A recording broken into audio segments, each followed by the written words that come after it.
All right, let's go. As promised, I'm gonna go into my Biloxi trip. What was good about it? What sucked about it? But first of all, I want to say thank all of y'all for coming and tuning in, checking out what I got going on. South Georgia Music EP will be available the 23rd. It should be up for pre-order right now. Go check that thing out, man. Let's keep it going. Okay, Biloxi this weekend. Drove down to the Beau Rivage, which is a beautiful casino in Mississippi. Looks like a little piece of Las Vegas cut out there. Awesome spot. That was all I really had time to go to. I've been around Biloxi before and checked out the other casinos, but from what I can understand, the Beau Rivage is the best thing they got going on there. And I was pretty much tied to a table the past 4 days there, meaning I was playing poker tournaments all day, every day, and a couple cash game things. But okay, so the start of the events were Monday morning at 8:30 a.m. here in Georgia. I got on the road, drove 7 hours, gained an hour on the way, got there, checked in to a hotel that looked like it possibly had 15 homicides in it, and there might still be some bodies underneath the flooring in there. And nothing, the drain was epoxied in the tub, but that's what I get for trying to save money. I should have just stayed at the Beau. But get there, get checked in, and immediately go over and register at 4 p.m. for the triple stack tournament they had going on. I don't remember the event numbers or whatever. So basically, this what went on with that tournament. I stacked up chips. I ran good. Towards the end of the night, I was exhausted. If you've ever played cards or just been up, period, that long, you know it's hard to focus, man. You're just tired. Being on the road sometimes drains me more than I feel like it does if I put in a 12-hour day in labor, intensive jobs and things like that, or working around the house, whatever.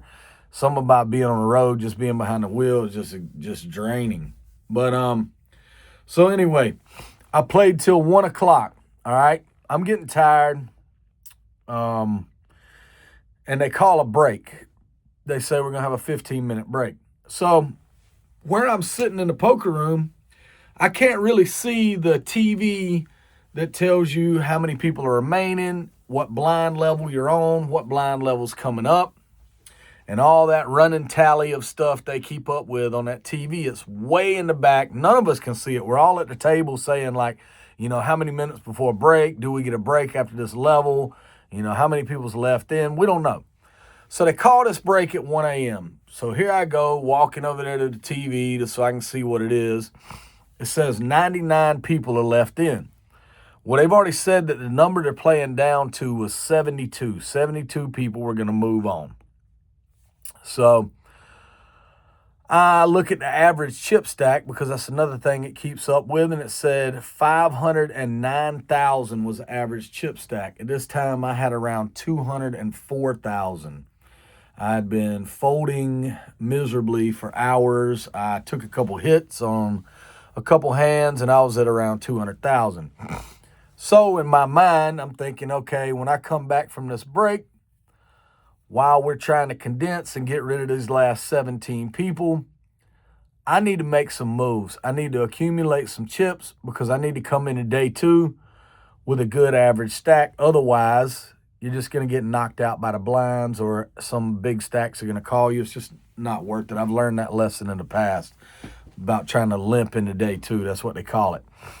So here I come back from break, whatever, tired, long day. Sit down, and the first thing I do in the very second hand I'm dealt is proceed to just overplay king, queen. I'm in late position, ace 10 flops. I had raised with king, queen. I do what's called c-betting, continuation betting. I c-bet king, queen. Guy on the other end of the table, smart guy, he's not going for it. He calls. In my mind, I'm like, maybe I'll get lucky and hit the jack, catch Broadway, and I'll still take him out. Plan B is always actually get there. So I bet big on the turn. I bet another 85,000. He calls. I'm like, okay, this dude can just see through me. He could tell I'm just being stupid. So he checks the river and I shut it down. And he had ace, I think ace jack. He had a pretty strong ace jack. So bam, chips are gone. Not all of them. I have like 120 remaining after that hand because I'm a genius. So then they break the table, meaning they come over and they hand us seat cards and they say, your table's moving.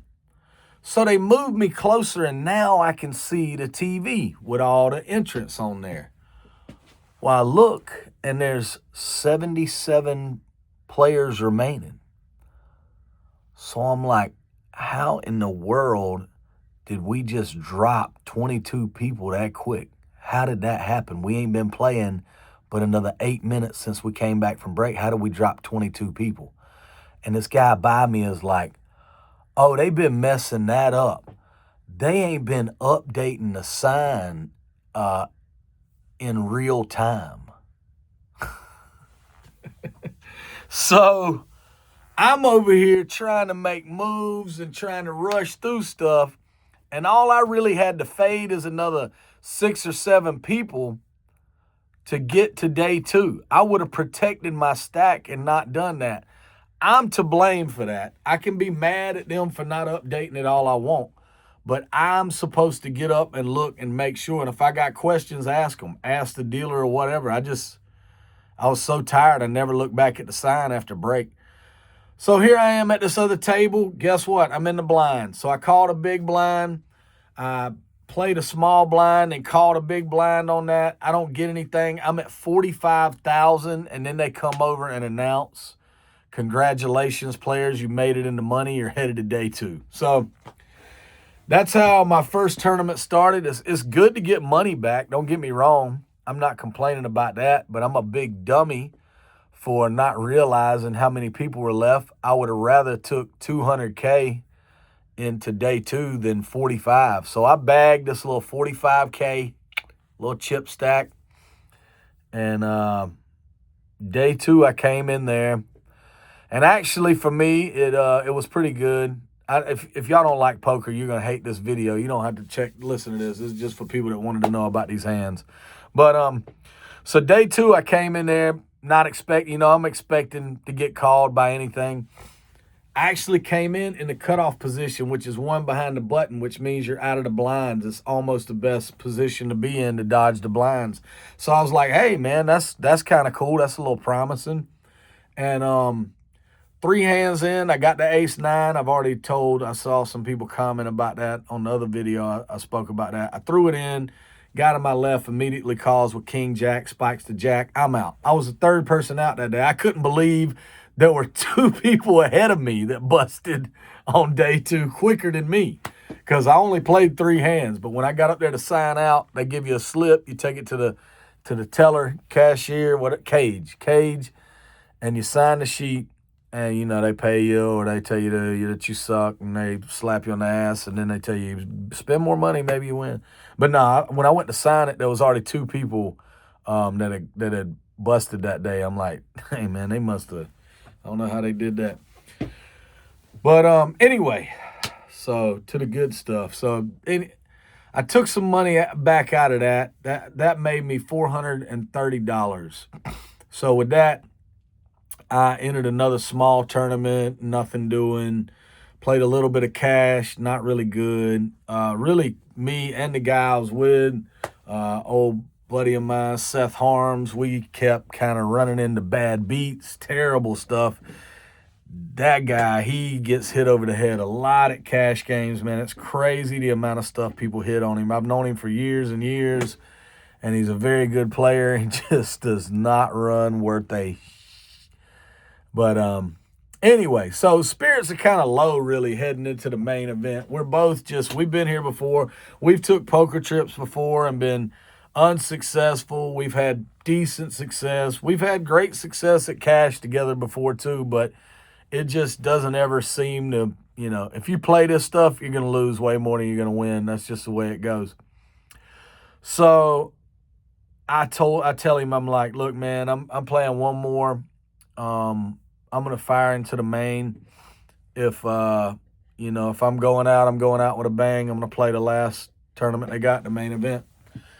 So it is Saturday, 3 p.m., the last flight of the main.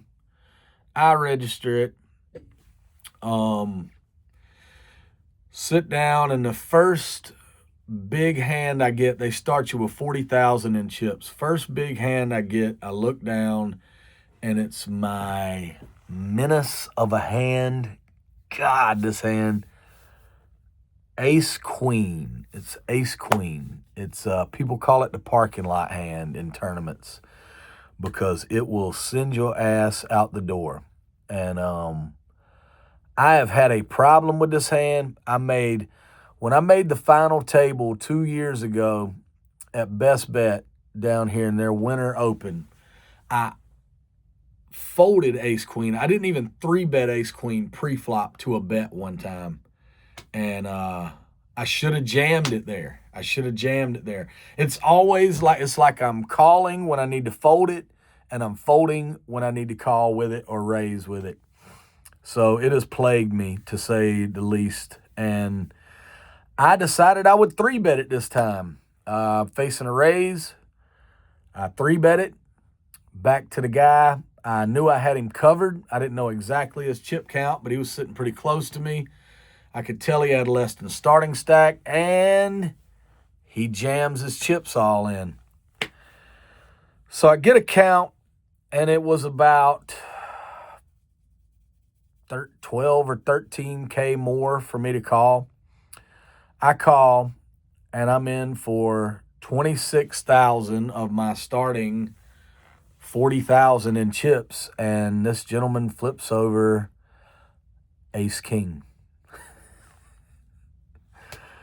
So immediately I am punched in the gut, Mike Tyson body shot.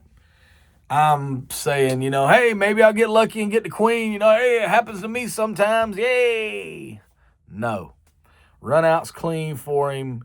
He just took over half my stack in probably the first 15 minutes of me sitting in this tournament.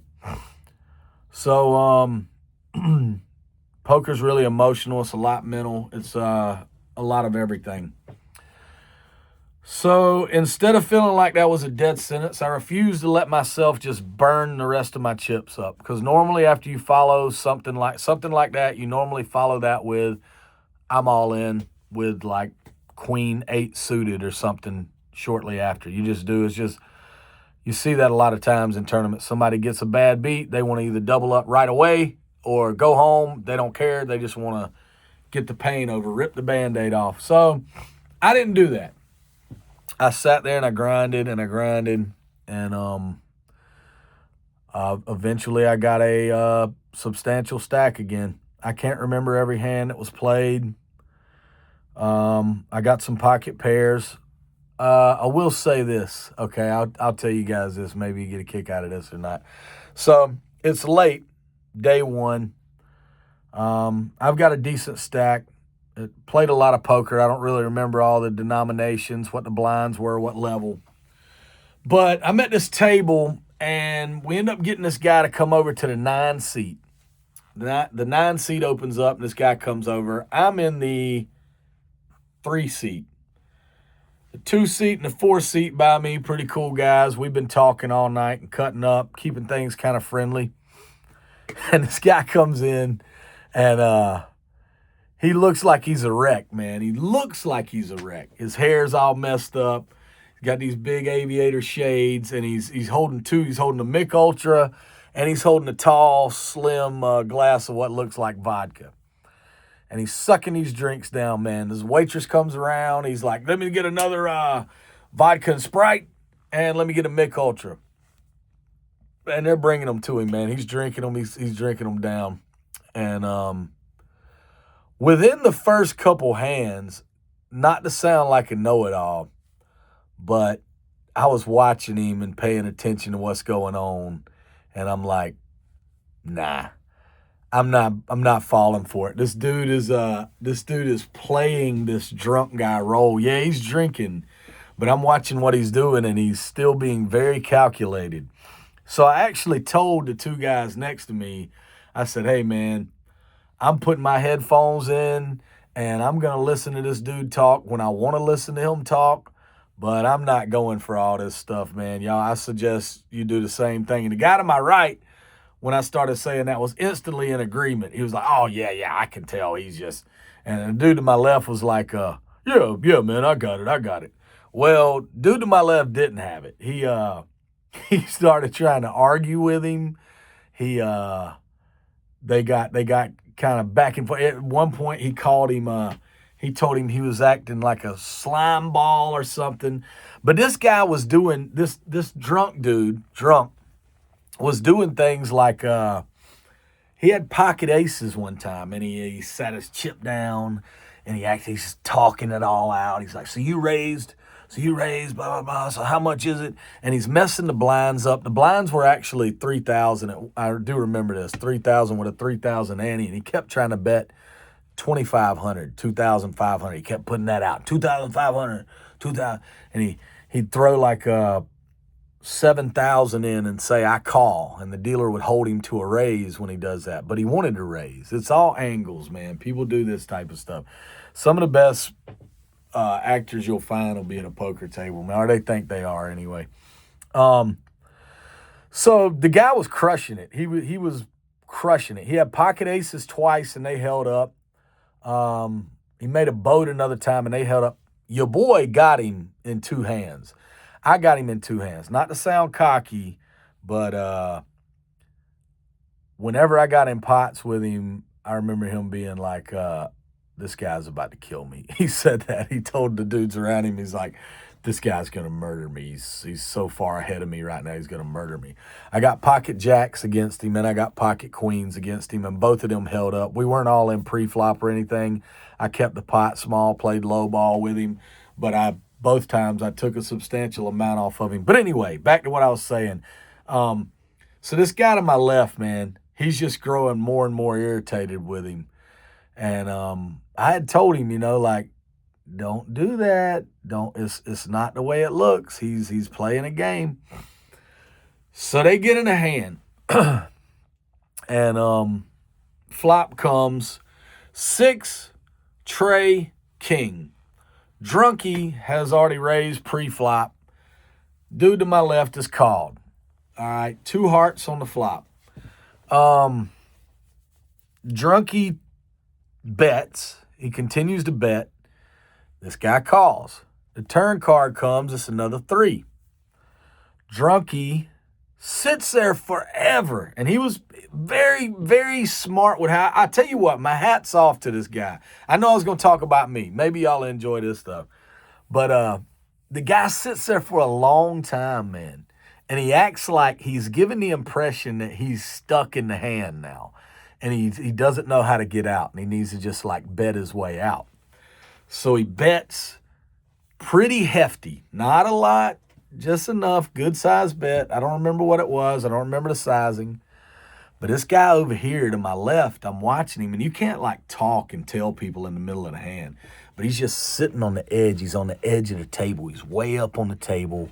He's way up. He's leaning over. He's looking at it. Looks like a hunting dog, just zoned in, just locked in on something. And I was like, man, I don't know. So this dude calls. River brings like the 5 of hearts. It's a 3rd heart on the board. It's on Drunkie to act first. Drunkie, after a long pause again, checks it over. This guy jams. Drunkie snap calls. This guy flips over ace jack of hearts for the nut flush. Drunkie has pocket kings. Flop top set of kings. Turned the boat. Had him drawing stone dead on the turn and just played that roll out, man. He got this guy so flustered. And it would have been hard not to go all in with the nut flush. That's what they call it, with the ace high flush. That would have been hard. I do, feel a little bit of empathy for him to hit that card and do that. But you just got to be careful, man. Those people that are setting traps. So anyway, on to me. So I ended up grinding out day one. That night, I can't remember what happened. I was up around 200 and something K. I took a hit. At the time, average stack was around 150 to 200. We were not playing the last flight. We were playing until 1 a.m., then stopping, bagging. Then we were coming back at 11 a.m.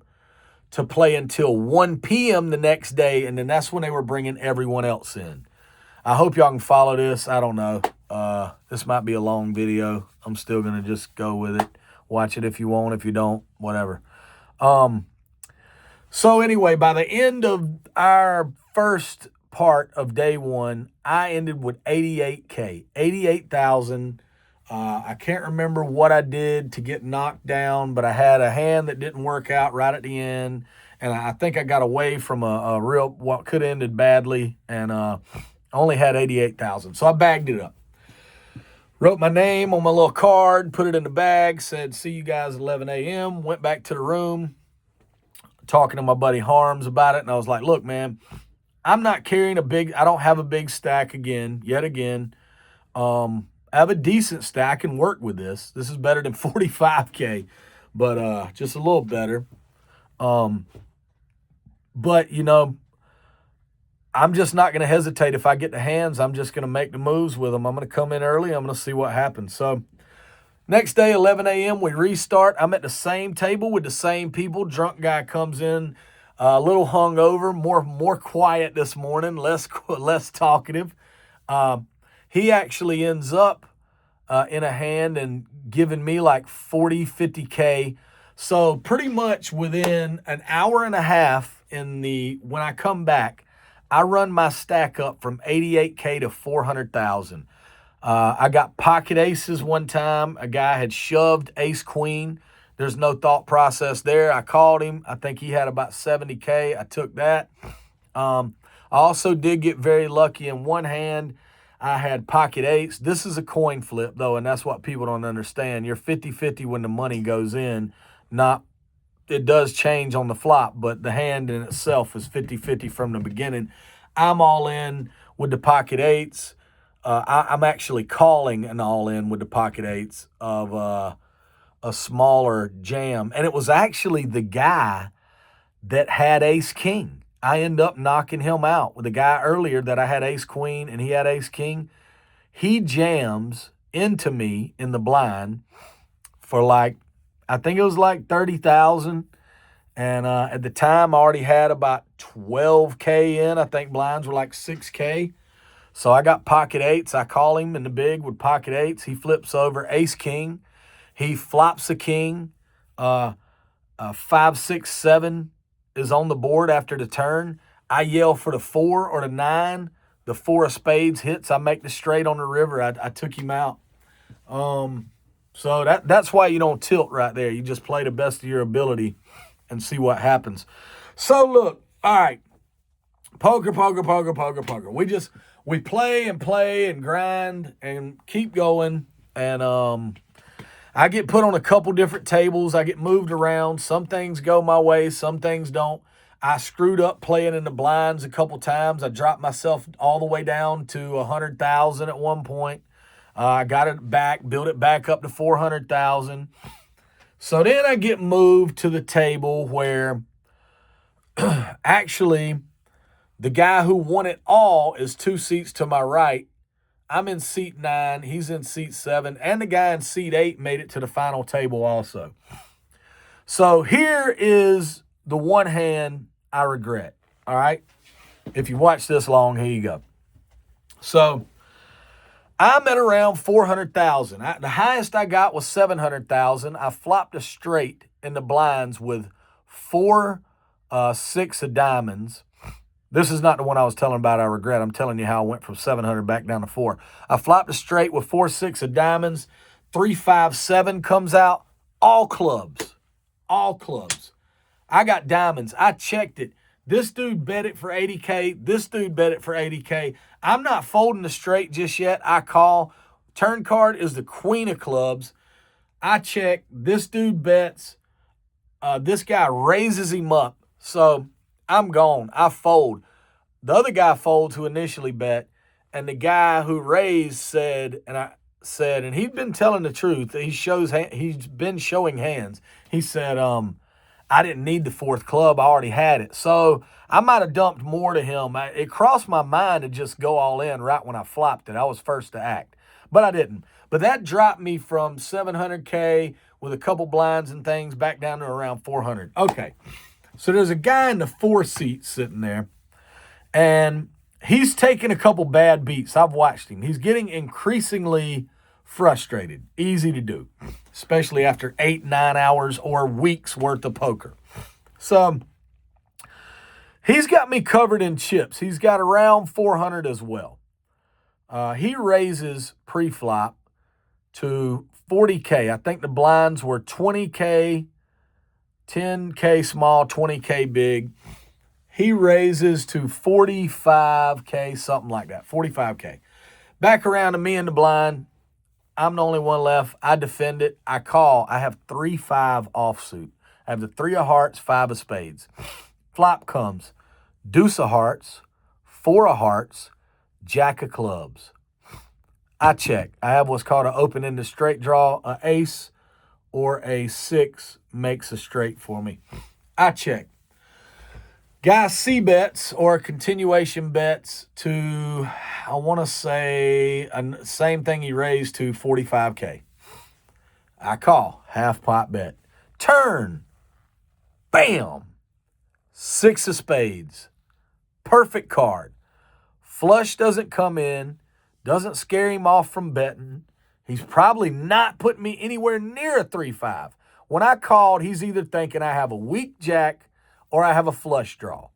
And in my mind, I know he's thinking, he thinks I'm drawing for hearts. So I check it over to him again. He bets, I want to say 65 this time. I just don't want him going anywhere. I remember thinking, I just don't want this guy to go anywhere. He's been on edge. I think he's going to dump his whole stack. I just call again. River card, 9 of clubs. This is where I screwed up. Okay, I have the stone nuts right now. An unbeatable hand, best hand at the table, no flush gets there, no paired board, there's nothing. I wish I would have jammed right there because it looks like a busted flush draw. I wish I would have took a moment and jammed. But we were in such a rhythm. I had only been taking a little while before checking. And I do believe a lot of times when you play in flow like that, it matters. So this guy was trusting his read. Like, he's got me on something he thinks I have. And it feels like it's safe to bet. So I decide to check. I check it over. He bets 65K. I raise it 100K.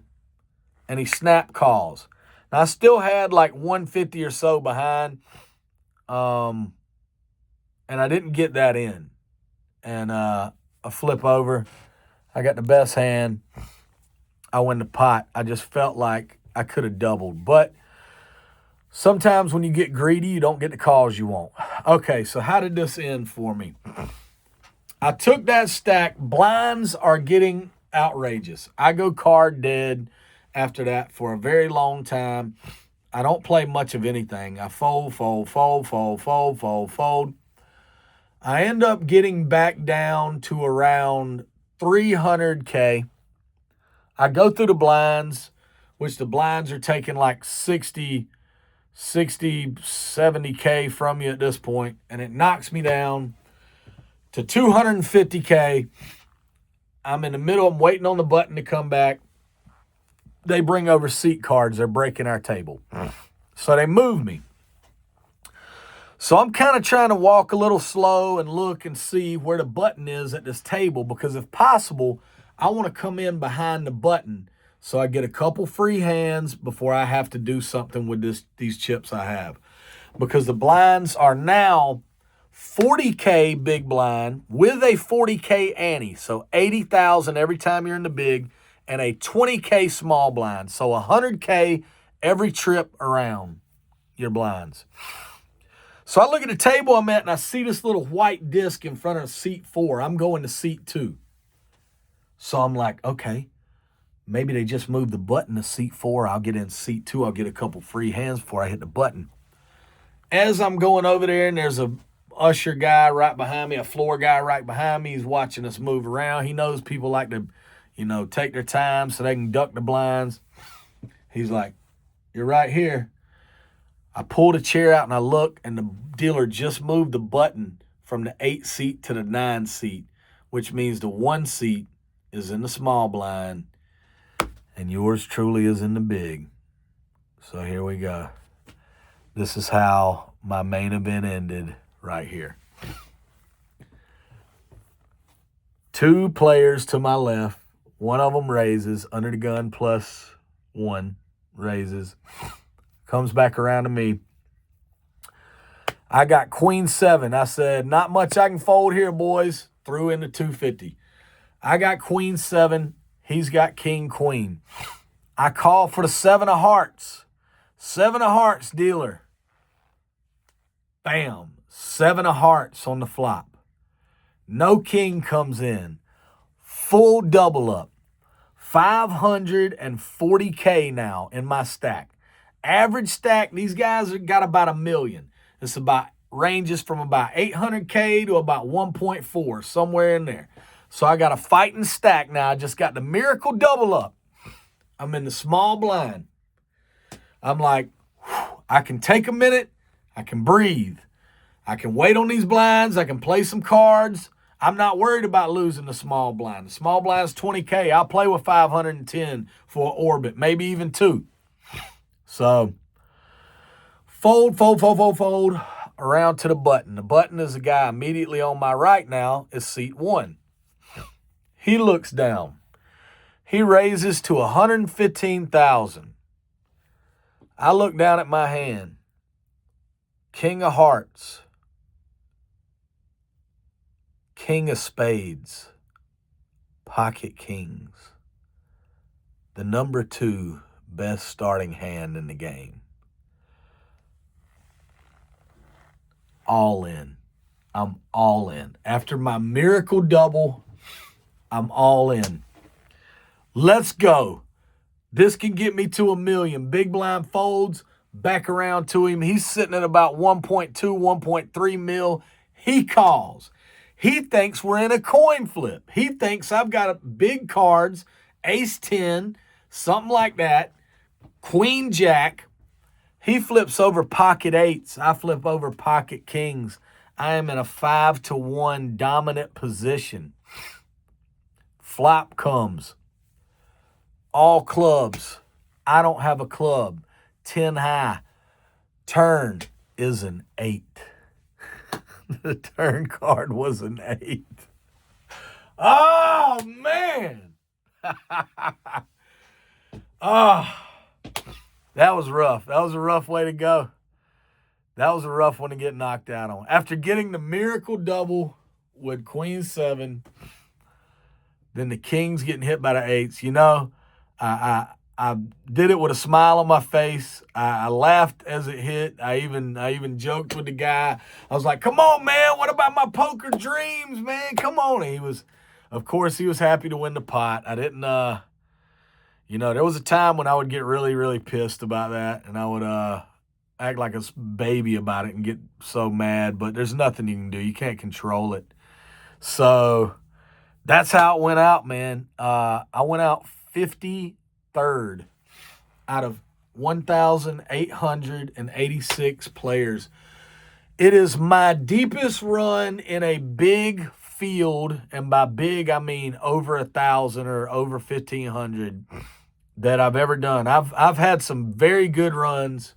Well, it's really not if you count that WSI. When I finished 650th out of like 18,000 entries, which that's people buying 6, 7, 8, 10, 12 entries though. That was good too, but this is the most substantial one since the January Winter Series when I final tabled a big one. But that field was only 257 people then. 1,886, 53rd. I mean, I'm not mad at that. I try to learn from what I've done, what I did, what I could have done better. I think I left some money on the table with the 3-5 hand. I think there was a couple more that I didn't need to play. I kind of overplayed a couple hands. But let me know if you guys like this, man. This is a long video. I don't even know if I've ever posted a video this long. I'm going to put it up, and we'll see who makes it through it. If you guys enjoyed it, let me know. And if you want to hear some more stuff like this, I'll keep you updated. And, man, oh, so close, man, so close. If I double that up and I get that mill, I think I'm going to be at 1.1, maybe close to 1.2.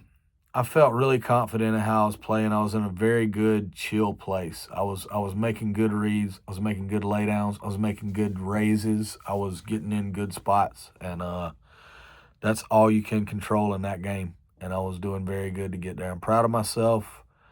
I still want that trophy, though. I want to get that trophy and one of them. Y'all take it easy. South Georgia Music is out the 23rd, and I got another EP on the way. I got more music coming, too. But wasn't meant to be this time. I'll be back, Beau Rivage. I'll be back.